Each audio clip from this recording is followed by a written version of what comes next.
आता पाहूया कसा रंगला लोकसभेचा आखाडा, त्या संदर्भातल्या टॉप 9 बातम्या।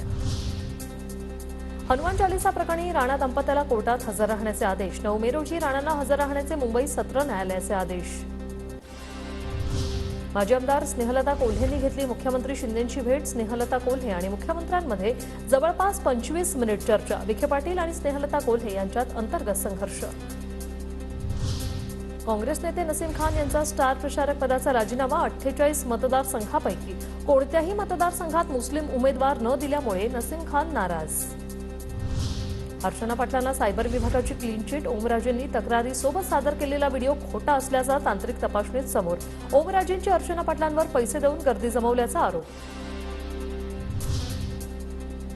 विक्रोळीत भाजप कार्यकर्ते आणि पोलिसांमध्ये धक्काबुक्की। भाजपचे उमेदवार मिहीर कोटेचा अर्ज भरायला जाताना पोलिसांनी कार्यकर्त्यांना अडवल्याने धक्काबुक्की। पुण्यात उद्या शिवसंग्रामची महत्त्वाची बैठक। ज्योती मेटे कोणाला पाठिंबा देणार? बैठकीत ज्योती मेटे भूमिका जाहीर करणार। शिंदे गटाचे करमाळ्याचे माजी आमदार नारायण पाटलांचा शरद पवार गटात प्रवेश। शरद पवारांच्या उपस्थितीत नारायण पाटलांचा पक्षप्रवेश। काँग्रेसचे अपक्ष बंडखोर उमेदवार विशाल पाटलांच्या प्रचार केल्याने जत तालुका भाजप अध्यक्षाची हकलपट्टी।